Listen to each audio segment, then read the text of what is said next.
Gina? Yes. This is a first. It is a first. I mean, we're sitting here like with cameras on us. We have cameras on us. We have lights on us. But that's not the We part have I'm a worried cool about the background. most. Yeah, that's not what I'm worried about the most. Oh, what are you worried about? Brad, can I borrow some money? Yes. I got to pay Chad. Yeah.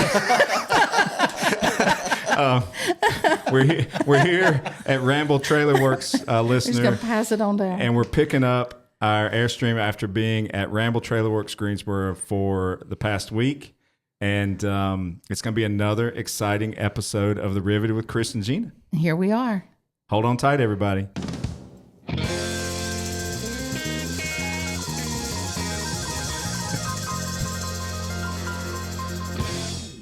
How much do I owe you, Chad? Is it? I don't know if you want to. It's $1 million. What I would recommend, just give me your credit card. Oh, that's what. And don't look at the bill. Yeah, there you go. I can do that. That sounds good. Well, I mean, Now, wait, hold on a minute. Whose credit card are you going to give? well, I mean, ours. Brad's credit card. Yeah. Yeah. Well, that's why I said if he could let me borrow some Can I hold money. $1? Hey, I big man. have let to me ask hold Blair it. for permission Yeah. Yeah, to there use you the go. one with no limit on it. Yeah. That's her card. Listen, I can tell you without even laying eyes on our rig that I know that it's money well spent. It is. I haven't laid eyes on it either yet. Yeah. We're inside Ramble Trailer Works, listener, doing this awesome recording with Chad and Brad, the dream team of Airstream, I think.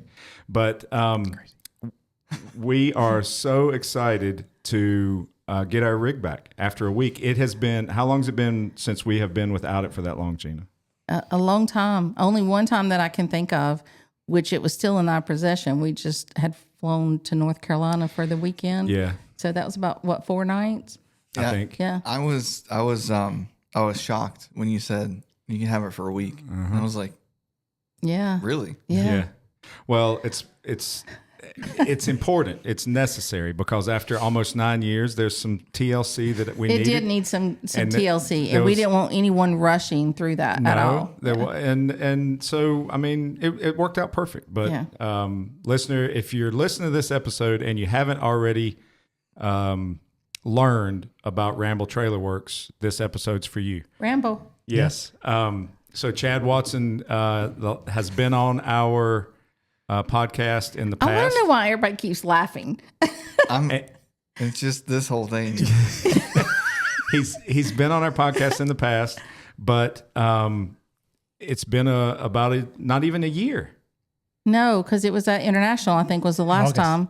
The last time Yeah. I was on the podcast was at International. Right. And then the bigger one was Yes. Was later. Or earlier. Earlier. That'd be earlier. Yeah. wouldn't Further it? back. Yeah. But what I'm getting at is like a lot has happened in that length of time. It has. when you meet the right people, Yes. things change. Or the Yeah. wrong people. In a short amount of time, your life has changed even more for the better than before you got into Airstreaming. I mean, you've got it's over the top. It's wild. It's just wild is all I know to say. But yeah, the first time we met was at Ocean Lakes with the Carolinas Club. And the only thing I knew of you guys was you had a podcast, and Chris had texted and messaged me about 100 times. That sounds like him. Come on over. Hey, come on over and do a podcast. Get here. What's taking you so Hang long? out with us. And at first I was like, I don't know about this. And then we met and, did game night with you and everything. And I said to Lauren, I was like, they seem like okay people. I think we can. We're okay. He hadn't figured us out We're yet. just okay. No, you're fantastic now. But at that point I was like, I think we're okay to go record Yes. a podcast. Yeah. We just nibble. We don't bite. Yeah. But that podcast was just about Airstream life and about being, approaching the number one salesperson for Airstream in the world status and all the amazing fun things you were doing selling Airstream trailers. And now we're sitting here in your shop, and it hadn't even been a year. It's crazy. I mean, it's Well, crazy. see, what I like about you, Chad, is you reached a goal, and then now you've moved on, and now you can make other goals and reach them. So I'm really looking forward to see what you have up your sleeves next. I mean, that might be a problem. I mean, it was wild, like to hit number one, and that was a intense 3 months. Right. Like the whole year, you're pushing and pushing and pushing, and then you get to like when you get up to that final 3 months, that you're like, okay, well, is this even possible? And what was crazy is when I noticed that I kept being with either just inside number one or just below in number two, I'm like, I might could do this. Like I might be able to get number one Airstream salesperson for the year. And those last 3 months are a blur. Yeah. Pushing them up. It was crazy. So then I quit. So yeah, but you quit after. I quit after you got the number one. Yeah. Which was so much fun. Always end at the top, right? Yeah. If you're going out, you got to go out at the top. At the top. I agree. I was salesman number 642. Yeah. I mean, I really was. In Really? 2022, I think it was. I was way down the list, but I worked for Airstream of Utah, and I had way down the list. But I was doing a part-time job, so I was never in contention. But I thoroughly enjoyed my job. Yeah. Yeah. Like sales was a ton of fun. Like it's a different job, as far as sales, and it's a different pace than what I'm doing now. And it was fun, and I loved it. But I always wanted to own a business. I've always wanted to run a business. And one of the things I always tell you is if you can find a need and you can solve that need, then go do that. Mm-hmm. And I just felt like there was definitely a need in the Airstream community specifically. And I thought, I think I can do that. And I met Brad, and Brad said, yeah, I'll help you. I think you can. Yep. Yeah. And it went very fast. Like Yeah. When we made the decision that, okay, we're going to do this. And I'm kind of that person, like if I make a decision, I'm like, okay, I'm doing it. Like, You're ready to do it right then. I'm not going to wait a year. Like we're doing it. Mm-hmm. And that kind of happened with the shop and Brad and Jonathan out in Texas. And here we are. Yeah. Just a few months later. Well, you were talking about less than 6 months. Yeah. Yeah. Because when we saw you in Pennsylvania, then you were just talking about it, and then boom, like all of a sudden the wheels started rolling, and here we are. It was like, think about a boulder at the top of a mountain. It got kicked by a guy named Brad. And then it started rolling, and it just kept getting faster and faster. And then I got ran over by it. And and it just picked you up, took you with it. That's a good analogy. I like that. Yeah. Yeah. Well, here's what I got on my mind, and I was thinking about it on the drive up here before we do this podcast, and it's like talking about the timing, the short amount of timing from when we first met you to when you talked about doing this to now having done it and started it, and just Ramble Trailer Works as a whole, as a company, the location in Texas, and then now this one here.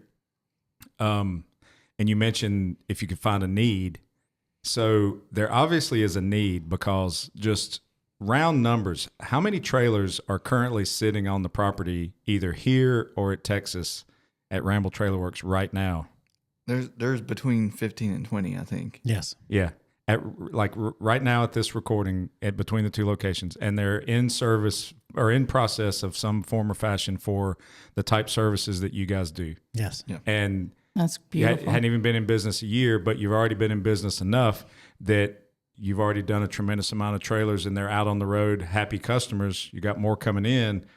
It's you're right. There's a need. There's a need. Yeah. Yeah. Wow. And we've got, I haven't looked at Texas's YouTube, or not YouTube, Google, but I know here in North Carolina, we have somewhere around 15 reviews that are all 5 stars. Wow. Have you reviewed them? Not yet. I hadn't seen my bill yet. Yeah. I'm just kidding.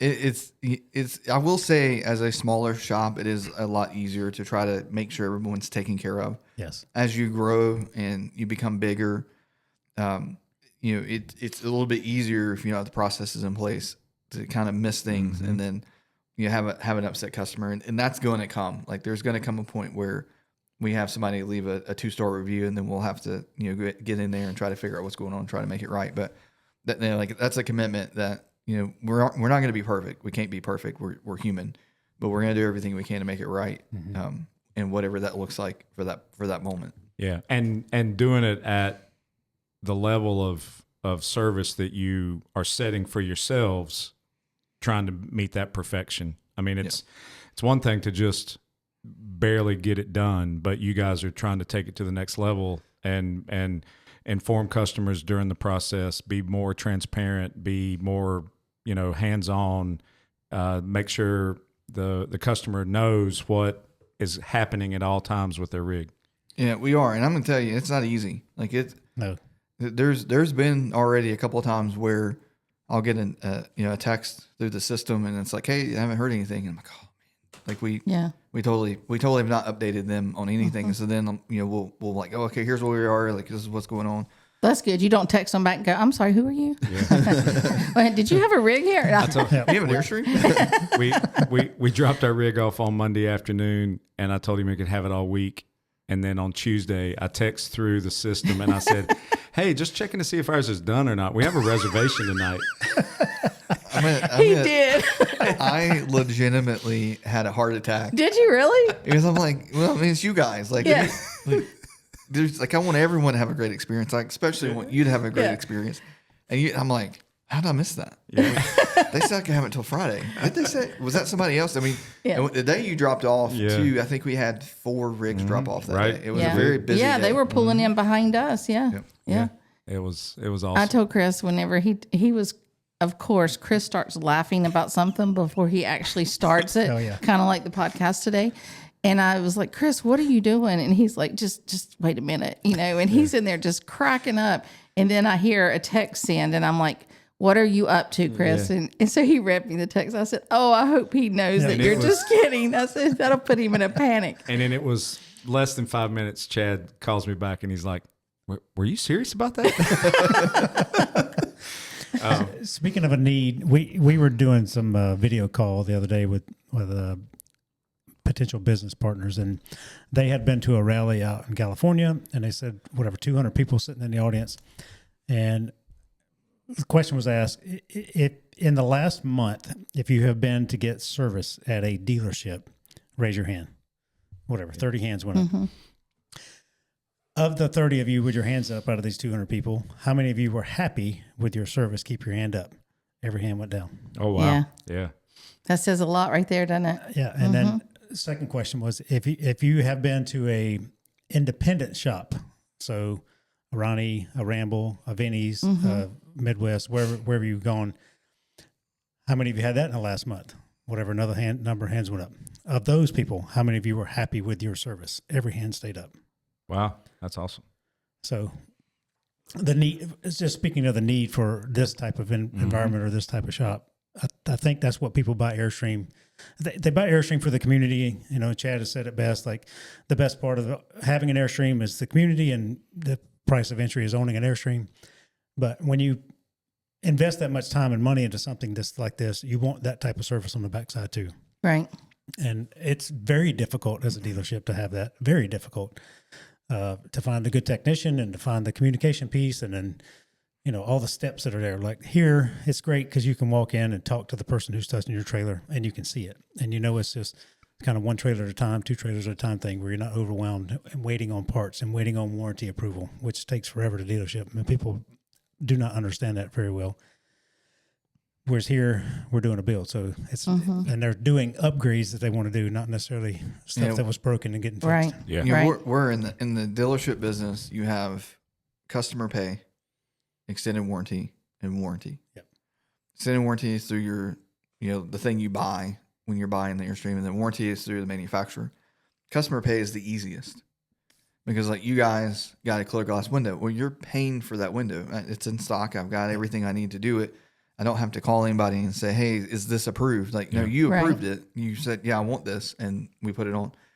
And I will say, I guess in a little bit of a way to defend the dealership, it's far more difficult to do warranty work because you are the middleman. Yes. You've got an upset customer because their thing's not working. I've got a gentleman that I'm talking to right now that has an issue with a water heater. It's under warranty, so he's taking it to the dealership. Dealership's like, well, it works here. We're not sure what's going on. And then it's a trade one's a recirculation pump. And so they put in a non-recirculation Suburban water heater and said, well, it works. Oh boy. Oh. I'm like, well, and he called me and said, what do you think about that? I was like, well, it's not fixed. Like, it's like, that's like going to the dealership with your F-250 and them giving you F-150 and saying, Yeah. And it's say, fixed. here you go. Yep. It's good. But like, they're just trying to figure out what's going on. They're trying to figure out how to fix it. But that's warranty. They're probably calling Airstream and saying, here's what's happening. Airstream said, well, try to put a regular one in and see what happens. On the independent shop side, we aren't really dealing with warranty. We're fixing a problem. Like if an air conditioner is not working, what's not working? Do you want to replace it? Yes. Okay. Boom. I'll order it. Part will be here tomorrow. We'll get it installed. So I will say, to an extent, to kind of defend them a little bit, because I grew up in that industry. I've been in the dealership world my whole life. It's just very difficult. But I will say that another thing about the dealership is they make way more money selling Airstreams than they do servicing Airstreams. Sure. And so that is their key focus, because if they can sell, 4 or 5 Airstreams, that's probably more than what they make doing service work. So it just naturally happens that the attention gets focused in one area at the dealership level, because that's where, the money is. And an independent shop like mine, the only money we make is when you come into the shop and have an upgrade done or have a service done. So it is in our benefit to make sure that you have a fantastic experience, Yes. and to the best of our ability. And then you go out and tell people, hey, we had a great, hey, you need something done, go to Ramble or go wherever. Right. And I think that's why people do find that they get a better experience at the independent shop versus the dealership, because it's just, the dealership is set up to not do service necessarily great because of the way that the money works. Yeah. That makes sense. It does. And, the average customer doesn't understand what you just said about the fact that warranty and the customer, the dealership's the middleman. They just view the dealership as being the person that honors the warranty. And, in a sense they are, but it's the manufacturer that determines whether it can or cannot be done. Yes. And, everybody's so accustomed to the auto industry. Your warranty on your auto industry or your automobile, you take it back to the dealership, and in the auto industry, the service experience is a lot quicker and a lot more efficient, but it's a tremendously larger industry. I'll give you one thing on that, because you bring up the auto industry. So the auto industry, you've got Advance Auto Parts, O'Reilly Auto Parts. You've got Napa. The RV industry, you've got nothing. Yeah. Like zero. Everything's got to be ordered. Everything's got to come in. The other thing too with the auto industry, they have more laws in place in every state. Because they have a bigger lobbying department, whatever, people. And so their laws for the auto industry protect the dealership more than the RV industry. Sure. And what happens on the RV side is, because you could have a water pump sitting on the shelf and your water pump is out, but the dealership paid $50 for that water pump. They're going to sell it to you for $80, whatever. Well, they're going to sell it to Airstream for $80. So Airstream says, well, no, I want to do that because I buy 100,000 of those when I order them, and I get them for $30. Yep. So just wait for me to send you one. Yeah. Right. So that happens too, but it's like, I mean, they are the middleman, and they're having to get approval for everything they do. They have to go to Airstream and get approval, and then they can do it. Yep. Well, and you figure when the warranty runs out, I think can be scary for some customers, and being able to know that they've got reliable source to go to for repair, for upgrades, for modifications, even when it's customer pay. What you guys are doing at Ramble is giving them that comfort of knowing that they have another choice, and most likely a better choice in a lot of respects. So that's awesome. So give us top 5, but definitely top 3 things that you guys have been doing since you've been open, like on people's trailers. Well, first of all, before you start there, when did you open? Like, what was your official date? Do you know? The official day for the shop was January 1st. January 1st. January Okay. 1st. The company came into existence December 1st. Okay. Yeah. And but you really didn't start till January. Right. Okay. Yeah, Gotcha. yeah. Okay. So since January, now go ahead. I would say the most popular upgrades that we're doing outside of power builds is going to be things like the clear glass window, which you guys got. That's what we got. the Maxim skylights. Yep. You also got. That's right. We've done a lot of the Max Fan Deluxe installs, a lot of that, and then there's a lot of little things like I've got the aircrafter inlets and the aircrafter pods and things like that. Some of that stuff can be DIY, but a lot of people are like, "Well, you're there, just do it. Yeah, just sure. do it, take care of it." And then like we've been really busy with a lot of like service things. Like what I didn't realize was how many people just want, like, can you just do the maintenance? Yep. Can I bring it to you and you do, here's this list of things Airstream says you should do every year. I don't want to do it. Well, you do it. And so we get one of those probably about one a week that we call it the Ramble, Carefree annual maintenance package. And, it just kind of tries to hit everything that Airstream says you need to do this once a year. It hits it. Oh man. So how much do you charge for Walbernize? Walbernize the trip? Is it? We don't. Oh, come on now. You don't charge? Oh, that's No, great. we Thank you. We've done one. We did one unit that we womanized, and it was a 1998 Bambi, and it had, it definitely was showing the signs like there's clear clip missing and stuff. And they were like, "Will you just wash it and put a coating on it just for us?" And I was like, "I will, but it's not going to look any different Yeah. than it does right now." But that was all we did. Now I would love to do like the ceramic coating and stuff here, and like we're working on that. So I think that's the thing to do. The womanizing is. I mean, when I was in the boat business, we'd got $20 a foot to have your boat detailed. What? Really? Yes. Yeah. Yeah. That was years ago too. Well, it was years ago, so probably now it's $50 a foot. But still, I mean. But we like doing that. We do that together. Yeah, it is It's kind of kind of like we're massaging our Airstream, and it's kind of a weekend thing, or during the week kind of thing. We do very that. intimate thing. We to talk do. to It it. is very intimate. We pet it and talk to it. We do. Yeah. We play Did you music. do Karate Kid? Wax on, wax off. Yeah. We do. I usually do the lower half, and he does the upper half because he's taller. And we just make it. It usually takes us 2 days to get, because we wash it first and everything, and then we do that. So it usually takes 2 days to do. But think about it, Chad. I mean, like, people want to go enjoy their rigs. They want to go out and camp. They want to travel. They want to use it. Maintaining it is sometimes something that gets pushed to the back burner with the other things they got going on in their life. So, they use you for regular maintenance and service on the things that they need to do. And then that way, when they hit the road, it's kind of worry free. Yeah, and that's the goal behind it. Now, I will say this: just because we did the inspection and maintenance doesn't mean that you're not going to get to the campground and have a problem. But we're hoping that we reduce that opportunity a little bit. But I mean, we've been doing those since January 1st, and there's been a few where they get out and they're like, "Hey, this thing's not. Did you check it?" Like we checked it. We definitely checked it.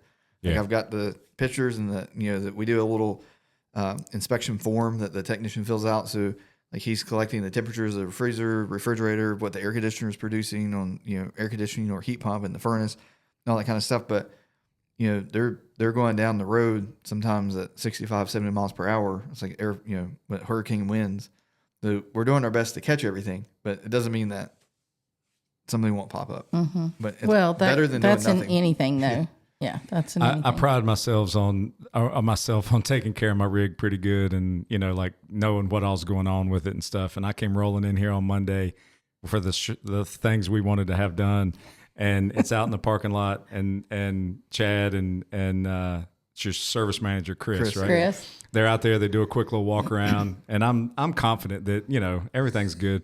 And then they're like, Chris, "Hey, come look at this!" And hanging off the bottom of my freshwater tank cover I've got the little inspection panel hanging by one screw, and I'm like, "Oh, well, yeah, there is that. There's that." We need to fix that before you leave. Yeah, I know. So that prompted a decision made that we're going to get your new custom water tank supports, right? Tank straps. Tell us about tank straps. Straps, but they're really made of metal, right? And they're made of metal. They're steel. It's powder coated steel. There's a gentleman out in California that produces them. Now the tough thing is there's like 10 of them, like because every Airstream is a little bit different. And, yeah. like I've got a bunch of them in there. but it may not have necessarily yours. So we have to order them and try to keep them in stock. But they're really nice. They're far more like we were doing a tank strap before. That was almost like it was a really good design and it solved the problem. This new one is just far more like engineered and designed. I think it just looks really nice. I'm really excited that we have it and available and we're able to install them. But not for us. But that's okay. Yeah. It's coming. It it's gives us coming. another reason to come back. That's absolutely. And we Yeah. can do that in the parking lot. You don't have to drop it off. You can just wait. Yeah. We can wait. Yep. Like a pit crew, like a drive-through pit crew. Oh, I like that idea. Express Yeah. service. Roll out on the. I like that. We'll just slow down and just watch it. They'll be on one of those little, what are those little dolly things called where they lay on it? Creepers holding on. They'll be on the creeper holding on with one Oh, hand, that's a drilling with the visual. other hand. That'd be fabulous. I'd would love be awesome. that. Yeah. Yeah. I call the old tank straps the Camrys, the Toyota Camry of tank straps. They get you there and they work. But this is the Ferrari of tank straps. Yeah, it's definitely like a very. I think someone said it in a comment. I'm trying to think of the word. Elegant design. Yeah. Exactly. Yeah. Well, Yep. we've seen them, just not our size, but Yeah, they're actually. Right but there. they're very nice. Yeah. Yeah. No, that's a no-brainer, I think. I mean, because we do travel with full water. I mean, we've done that for years. If we know we're going to be all the time. yeah, we'll fill the tank up. We don't have a problem traveling with full water. Some people might disagree, but we always have. Well, but we're boondockers, so we never know where we're going to be and when. Yeah. So we're always full. We are. Try to stay full. Yeah. I can't. I'm over my gross vehicle weight rating with that much water. Yeah. I can go to 20%, which pushes me at the top. Oh wow. Yeah. Well, but you guys full time, but you have a 30 foot, so you've got more payload. Yep. Yeah. With the 27, he's not got quite the 2,000 pounds of payload. Yeah. And I got a bunch of stuff on it. Yeah. And In You're it right. and on it. yeah, we we could have the rest of this podcast conversation about that subject, but yeah, I mean, I've paid close attention to that, and we're under on our gross vehicle weight with full water, but we don't travel with a huge amount of stuff in the trailer. I mean, we got what we need, but we're not excessive with it, and that 30 does have a lot more payload capacity. Yes. And if I need to lose a couple of 100 pounds, I just set Chris out. Just go, Yeah. get out. And speaking of weight, one thing Chad has recently added here is a tow safe consultation. We've been doing them in Texas for a while, but you put all four of your tow vehicle scales or wheels on a scale, and then connected, disconnected if you use a weight distribution system, and then weigh your trailer and get your whole set up and give you numbers. I recommend that Factual for numbers. everybody. I think Yeah. everybody needs to know what that is. And I think when we come back to do the tank straps, we probably need to do that because I'm with the new truck. I'm going to switch hitches, and we got to make a few tweaks, and that'll be good to have that assessment done based on all that. So yeah, Well, that it'd makes be sense. good too, just to have that information for when you're picking the hitch, that because you're that's a big decision for you guys. But to have those numbers and kind of see where your axle, because we weigh the truck and the trailer, Yep. so you get the full kind of picture, and then we do an evaluation. for Yeah, you that's as well. awesome. That's awesome. I'm glad that you're doing that because whenever we went full time, and as we were carrying things out of our house that we thought we wanted in the camper, we literally We waited. weighed Yep. everything before we put it in. And then we knew what everything weighed. So then we knew how to kind of balance it out.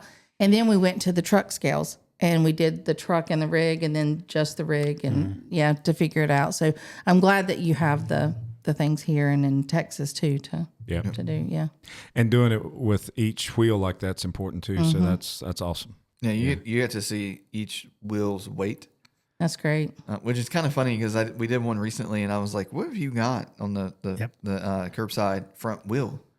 And went out there and looked, and there was a generator sitting there. And I was Oh. like, "That needs to go in the back of the truck." Yeah. Yeah. That's not a good spot for that. Yeah. And that was sitting in the rig? Yeah, in the bedroom. Wow. Wow. I mean, it made sense to them to put it in there, and I was like, "Yeah, but you're like where your gross vehicle weight is, you need to lose some pounds Yes. inside, and that's easy. Put that in the back of the truck." Right. It's crazy. Just 1 inch up or 1 inch down on the front hitch transfers weight, significant weight Oh, sure. onto your front or rear axle. And I see people driving down the highway all the time. I say headlights pointed at the moon, the V shape. And I was like, that front axle the tires are struggling. Yep. I mean, they're getting the axle and the tires. They're getting so much weight. Yep. We and we've told this story on the podcast before, so I'll do the brief version of it. But we decided we wanted to get a 2200 watt Honda generator to be able to at least run one AC if we needed to. Converted it to propane immediately out of the box. Never ran gas through it, and put the micro air easy start on the AC. And I told Gina, I said, "Here's what we're going to do. This is why we're doing it. This is what we need." And I said, we got to shed some weight. I said, and this was on the truck. I said, we're overweight on the truck. We need to pull a little weight out. I said, if each of us lose 25 pounds, we'll be in good shape. That didn't go over too well. And so we ended up taking the back seat out of the truck, and it saved us 100 pounds taking the back seat out. But if you don't need it, Well, it was just the 3/4 seat. Yeah. Okay. We took the 3/4 seat out, and it saved us over 100 pounds. So we kept one single seat, behind the passenger, and then took the 3/4 out, and it saved us 100 pounds. So we were able to have that plus some. Yeah. And I know I need to lose weight, but he'll never tell me that again. I got to reweigh my truck because I just got a 60-gallon tank on it. And I haven't weighed it yet. Oh, that's right. I You filled it did. up, but that hurt my feelings with that gas bill. I bet Yeah. so. Yeah, I mean with my new truck, I'm not going to be worried about overload on or payload of the truck, but we got to still focus on the trailer too. But that's one of the higher payloads I've seen yeah, on the 3/4 ton. yeah, it's no, it's a 1 ton. Oh, Yeah, it's a 1 ton GMC. It's like almost 3,900 pounds payload. Our truck is? Yeah. How do we get on our truck? Well, we're just in general. Oh, okay. Well, when you buy a new truck, it comes up in every conversation. Yeah, that's Absolutely. true. Excited about it. I remember listening to your podcast when you got your truck. I know exactly where I was in South Carolina. Yeah. You were? Yeah, I remember making a turn when you started talking about the truck. I know exactly where I was. Yeah. Brad was like, "Hey, wow, check it out. That's awesome." He's probably like, it's about time. Yeah. Okay. Smart move. So let's talk for just a little bit before we kind of wrap up about some power build stuff. I mean, I know you put out some great video content on some of the stuff you're doing and so about your battery of choice and all that kind of stuff. But like, just give us some insight on what you're recommending for the average person that wants to be totally independent and have a super reliable rig electrical wise. There's a lot there. Yeah. We just filmed a video that will probably be, I'm assuming it will probably be on 13 Adventures channel by the time this gets posted on the podcast. So That'll be Sunday. so it's 2 going days from Sunday. now. Yeah. Yep. So That'll be before this gets. So if you're watching this, go follow 13 Adventures on YouTube and all the other socials. But then find that video that I don't know what it's going to be called, but we're going to talk about generators and power and all that kind of stuff. We'll put a link into this podcast description for it. Because I think that's going to be, I heard it when we were talking. Yes. So I think it's going to be a good video. But, it's an interesting question because at Ramble, one of the things we do is a consult. So when you call and say, hey, we want to do, which is usually not a call, it's an email or something through the website. It's like, hey, we want do a power build. We want the air conditioner to run. We want the microwave. We want to be able to use the microwave. We send you a link to do a Google Meets video call, and it's usually it's me and Jonathan or Brad. Like it's one of the combination of the three of us on the call, and we want to try to understand kind of what you're trying to accomplish. So one of the questions I like to ask is, what are you not able to do now that you want to be able to do in the future? Like, so what are we trying to solve? And then the other thing we're trying to do is look at your, your camping style and what that looks like too. Because if you go to, when I mean camping style, like I'm talking about things like, do you always go to a park that has power? Or do you like to go to state parks? Or do you like to be out in the middle of nowhere where there's no one around you? Like, what is your preferred way of camping? And there was a couple that we did a power build with, and their preferred way of camping is in the middle of nowhere with no one around them. They want to be completely quiet. They want to see the stars, and they want to be fully self-contained so that they can do that. Sounds awesome. Yep. And That's our way we roll. there you go. So you guys are perfect contenders for something like that. So, we built a fairly sizable power build for them because that's their goal, is to be in the middle of nowhere and not to run out of power. And so, there's kind of different ways to accomplish that. And that was one of the things that Brad and I talked about in the video that we did was like, is the batteries the right way, or is the onboard generator the right way? And that again comes down to your preferred camping style and what you're trying to accomplish. Now, I love having the tech and the batteries and the Victron equipment and the screen and all the cool things you can do with that technology. There are simpler systems you could put in that's just one button and everything turns on. So you could do that, but it seems that most people, they want the cool screen. They want the technology. They want the ability to connect to it anywhere. Like Brad can pull his phone up and see his camper, where it's at, what's going on with it power wise, turn the air conditioners on, turn the inverter on. He can turn the generator on from the table right here and charge the batteries up if he needed to. And so that's like, if that's your thing, like the desire to have that system is going to be higher because you like the equipment. So kind of I would say the system that we're building the most is going to be a combination between solar panels, one or two of the bigger batteries that we do with Epic or Epoch, whatever their name is, but I'm going to go with Epic because it sounds better. Epic batteries, which is the larger, either 460 amp hour or 230 amp hour, depending on whether we're doing 24 volt or 12 volt. We'll do one or two of those, and then you're going to have, either the multi-plus 3,000 watt or 3,000 VA inverter or the Quattro. The difference between those two is the Quattro just gives us a second input so that we can run the generator into it, and then it will auto transfer between the generator and shore power. The multi-plus doesn't have that second input. It has just the one in and one out. And then as far as generator goes, you basically with the generator, you have more stored energy in the propane tank. Where a battery over time, yeah, right. So you got this really nice lithium battery that's expensive. That one battery, the 460, for instance, is going to run your air conditioner for 4 hours or so, depending on solar outside. What kind of solar you got. But if no solar, you're looking at about 4 hours. Well, a generator with a full propane tank, you're looking at 30 hours. So the density of power is far greater in the generator right now, but it's also loud. And it's producing smoke and it's noisy. And a lot of parks have quiet hours. So you get to the 9 o'clock or whatever, you've got to turn the generator off. So now, kind of what are you going to do at that point? And I think that's why a lot of people are moving towards lithium and solar, because it doesn't make any noise. It's quiet, and you've got all the power you want. So I think we're seeing a lot of combinations between solar with the full Victron whole house power system. And you just kind of got the freedom to go anywhere, camp wherever you want to, and, enjoy the Airstream. I mean, I think honestly, if you get a power system and you have the ability to click the microwave on whenever you want to, or turn the air conditioner on whenever you want to, once you get it, you're going to be so spoiled that you're never going to want to not camp that way. Right. Yep. Because that's how I am now. Like I don't want another Airstream that doesn't have at least a single battery, which is what I've got. Brad has, but Brad didn't have a similar build, but he has the generator. I have the version 1 of the battery that we use, which is the Epoch Elite version. Well, V1 is what I've got. Then there's V2 now, and then V2T, which just stands for Class T Fuse. I think that's a really good setup, especially if you do generator, because the 460 really gives you a lot of flexibility with one battery and then the inverter.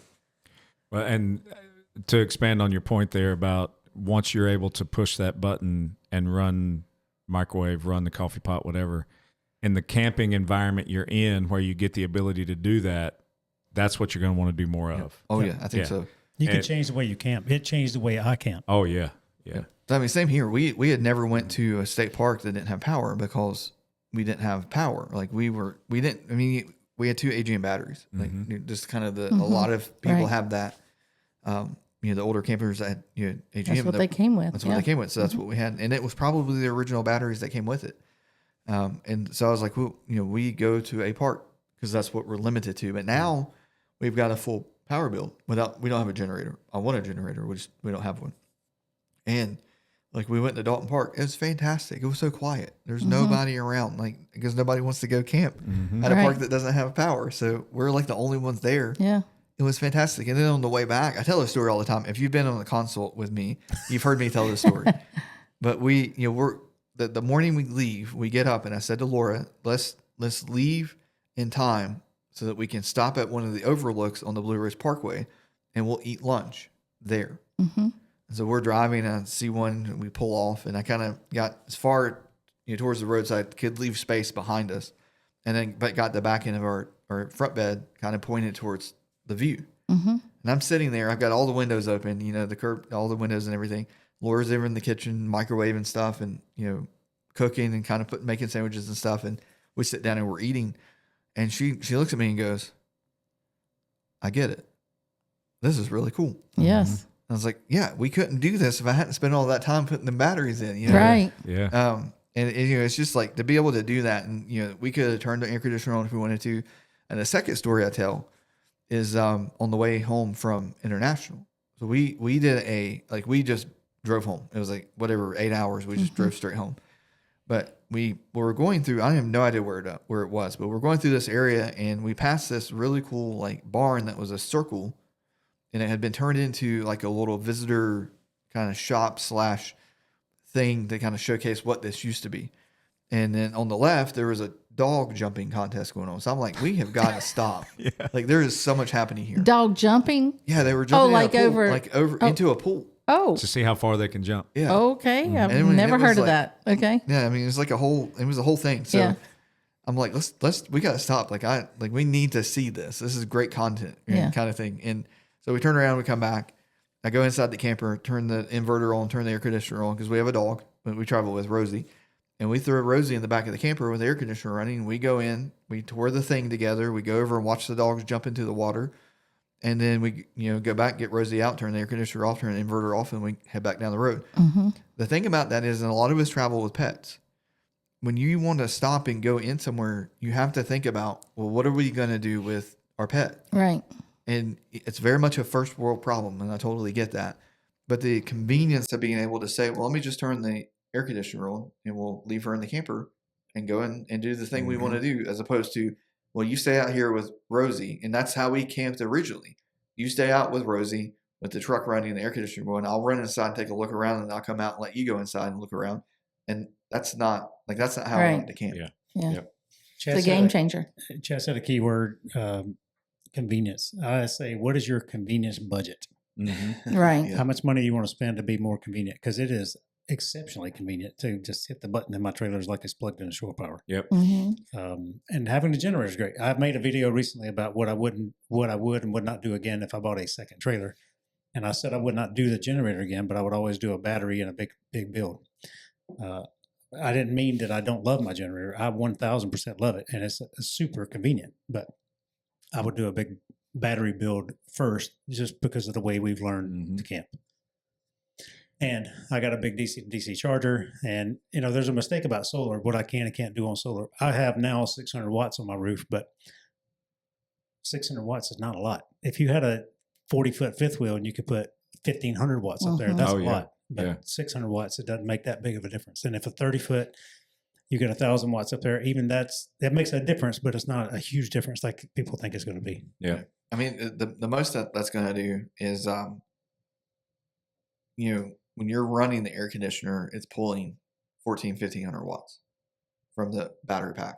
Yep. If you have 1,000 watts of solar up there, there's roughly an 80% efficiency with those panels. So you're not going to get 1,000 watts. You're going to get more like 800 watts or somewhere 800, 900 watts. So of that, if it's sunny out, you got the sun right over top of you, and you're pulling in 800, 900 watts, well, that's feeding that much power to the system. So that battery is not going to say 4 hours. It's going to say 12 hours or 15 hours. And so that's the benefit. Where I see solar more beneficial is when you chase the 70-degree weather. Yes. If you chase 70-degree weather, then now you've got this battery that lets you microwave when you need to, wherever you're camping, lets you turn the air conditioner on if it gets warm in the middle of the day, or just to cool it off a little bit at night. And then once nighttime comes, you open the windows or, to cool off. It lets you do that, but you're not using a lot of inverted power, because that's the hungry that's eating all of your energy. Right. Well, in that scenario where you're going to, maybe, you're pulling 500 watts out of or better way to put it, 20% or 30% out of the battery pack, you have a far greater chance of the next day getting that battery back up close to 100%, because you're not using heavy loads. You're using your regular 12-volt appliances, lights, TVs, things like that. Maybe the furnace a little bit, that scenario, solar makes sense because Yes. there's enough solar up there to get the battery back up. And I know, like, we experienced that with Dalton Park. We didn't need air conditioner. It was like 70 degrees out. It was perfect. Mhm. So I just had windows open. We had the 12-volt fans going, and we pulled power down at night, watching TV and stuff. But by 12 o'clock the next day, the batteries would be back at 100% because we have 600 watts too. Yeah. Well, I think we're at 480. we got 440 on the roof. 440. I always say 480, 440. Yeah, but I mean, I guess to kind of wrap up this conversation about this, and I guess compare it to the other available choices that people have to camp, right? And big picture is what I'm trying to describe is like, if listener, you've got an Airstream and you've never owned any other type of RV besides an Airstream, you may not realize the convenience that you have with the brand and the fact that when you open that door, it's the same on the inside every time, no matter where you are, whether you're parked on the side of the road looking at dogs jump, or whether you're in a boondocking spot, or whether you're in a parking lot or a full hookup campground, the camper's the same on the inside. So you want to be able to use it like it's set up no matter where you are. And you can't do that with other types of RVs that have slides and fold outs and this and that. And then, a lot of people, we say the word camp, right? And that's what you're doing in your Airstream. Gina and I have lived in ours for 9 years. Brad, you're going on how long now? 14. Yeah, 14. I mean, it is a way of life. It is part of how you live. And you want that rig, that Airstream, to be available to you no matter where you go, no matter what you do. And that's what takes Airstreaming to the next level. It takes it from camping to full-on Airstreaming and being able to go anywhere, do anything. And somebody invites you to go to a concert festival and they let you park in the parking lot and you can have it there 2 days. Not a hookup in sight, but you have the ability to do that. Go to a street festival. Go to, we went out in the desert and we ran a party for 2 weeks with full Christmas lights and everything going from rig to rig, and our rig carried it all. Awesome. Yeah, and it's for just 2 weeks. You have that confidence to be able to use that Airstream in a way that is different than just backing into a 50 amp full hookup site. Yeah. And then, you can enjoy camping.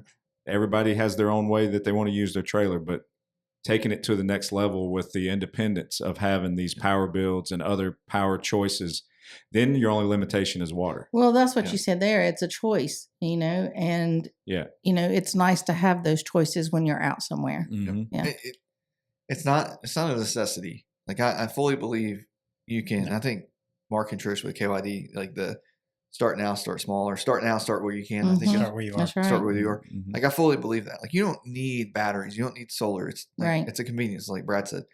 You can absolutely enjoy our country, enjoy the RV lifestyle, the Airstream lifestyle with any Airstream, whether it's a 1988 or 50s or a 2026, whatever it is. Like the best part of like Airstream as a community, is it more convenient having a battery system? Oh, definitely. Oh yeah. Mm-hmm. But you don't have to. You don't have to have it. Have Wally traveled all over, and he never had any of this, right? They did and they had a blast. They did those big rallies with like 2,000 Airstreams. They were all unplugged. They were just out there. They had nothing. They didn't even have bathrooms. Dumping their great tank in a ditch that they dug. That's right. Yes, That they dug. That they dug. That's right. Gopher holes, what they call it. I got a van out back, which I traveled here from Texas in, and it has nothing. It's a bucket toilet with a hand pump sink and no battery pack. It's just nothing. Yep. So you just mentioned something, Brad, that let's wrap this episode up with this part right here. Okay. All right. No. All right. We're talking in real time right now. Now, listener, when you hear this, I'm sure there's something that will have happened by the time you hear this episode, but let's just talk about it right now in real time. Okay. So this week, we dropped our rig off on Monday. Yes. Now it's Friday. We're picking it up. We had 100% confidence in the week's turnaround that Chad told us we'd get it back on Friday, which we did.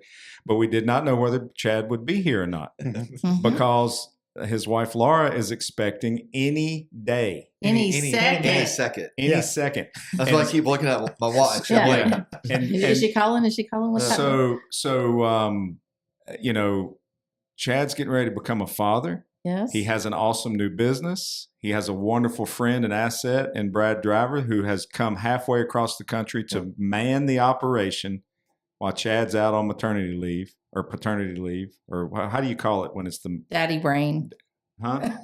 Yeah. Well, he has his daddy I mean, brain. Baby leave. his Yeah. baby leave. wonder- Baby leave. wonderful wife Laura's getting ready to have their first child, and he's gonna life's gonna change, buddy. Yeah. It already has in a lot of ways with business, but I just think the Ramble team is awesome. I mean, here you are in North Carolina, got Ramble, Texas with Jonathan, and you're doing great things for the community, but there's still real life that you're living. And Brad, you came into town to help keep things running. And can you give me a little discount on the bill? Can he go ahead and leave, and then you can give me a little discount on the bill? I'll give you a rebate. You give me A okay, rebate. good. Oh, I like All right, that. That's good. Well, congratulations on everything, Chad. Everything. Congratulations on the Yes. business. Congratulations on your new child on the way, and just everything you're doing. It's awesome. Yeah. You've done a great job. Thank you so But you've much. had a great team around Yeah, you, it's and the whole Ramble team is Yeah. just amazing Mhm. to see what they have accomplished. We were first introduced to this right at the rally in Ocean Lakes. International. Ocean International. And yeah, no, international. Yeah. International, yeah. International. And That's where we met Jonathan. for the first Jonathan, and we had him on the podcast, him and Brad.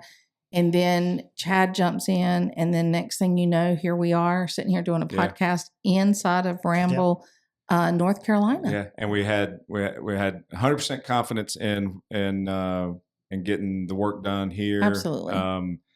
We have been very fortunate that our Airstream has not needed much service over the time we've owned it, Mm-hmm. and I've done a lot of the work Well, myself. that's But up to why a certain when you extent, take care of something, you know, it Well, matters. You should. Yeah. I mean, you should in general, but in the Airstream. yeah, Yes. but Mhm. we just we're happy to have had you help us with our rig. We're happy to be here and record this podcast, and happy for you, and wish you the biggest success in the future with everything. Heck yes. Yes. Well, Yeah. You're very welcome, and thank you for trusting Ramble. with your- Absolutely. Absolutely. We wouldn't go anywhere else. Yeah, it's been awesome. I mean, I scheduled for this week. Everything went smoothly, Yeah. and now we can get out and hit the road. I mean, we were on a waiting list for like 4 months, though, right? Or something like that. No, I told him. I said, "Hey, look, I can't knock." on Oh, you I was gonna- did. I was like- that I was a was- knock. I was trying to knock on the door, say, "Hey, man, pay attention. We're VIPs. We need some extra special. We need to cut the truth line." is, you guys were kind of busy. Yes. You know, it's like, Yeah. hey, can you give me a quote? And then crickets for about 2-3 weeks. Oh, it yeah, was. that is It's true. like, oh, we forgot we even said anything about it. Yeah. Yeah, we kind of disappeared for a little bit. I'm But the excited. listener knows. They let us know Yeah. that we weren't around. If you're listening, I'm videoing this, but I'm excited to take the camera out and see your guys' reaction to all your new things. Oh, I can't wait. Yeah, that's gonna be Yeah, fun. let's go Yeah, do that. Super Yeah. fun. Yeah. All right, everybody. Well, hope you enjoyed this episode. And as you know, we've done some run some ads on our podcast in the past from Ramble Trailer Works. They've sponsored an episode or two, and glad to have them as sponsors of the Riveted with Chris and Gina. So let's tell the listener how they can get in touch with Ramble. And that's a good idea, Gina. That would help. Yeah, how do because they do they're that? all sitting here waiting. How do they do that, Chad? Yes. The best way to get in touch with us is to go to the website, rambletrailerworks.com. And there's a book now button. There's a whole services area. There's different packages. You can click, and then it pops up and says Texas, North Carolina, whichever you're closest to. Click on that one, and then you can send us what you need done, and we'll get right back to you. Yeah. Okay, so that's a great thing what you just said there. So there's Texas and North Carolina, and you both places do basically the same stuff, right? Very similar. Okay, Mhm. okay, That's that's awesome. good. Yeah, Yeah, and that Well, whole book us. that Are whole we booked? process was seamless. I mean, I've got Chad's personal number, and I could have just texted him and said, "Hey, can I get in?"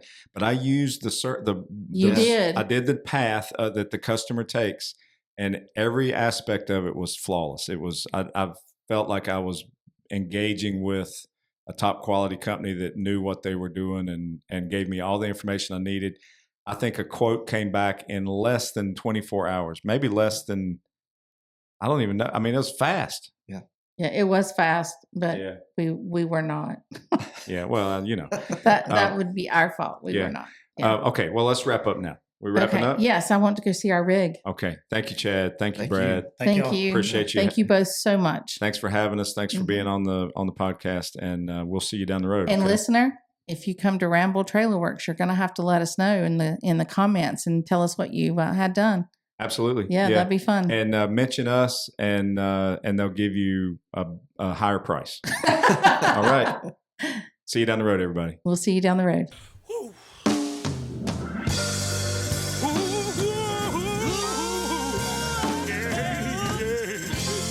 We've come a long way, and I won't say goodbye because, we never say goodbye on a caravan, but we'll be seeing you down the road.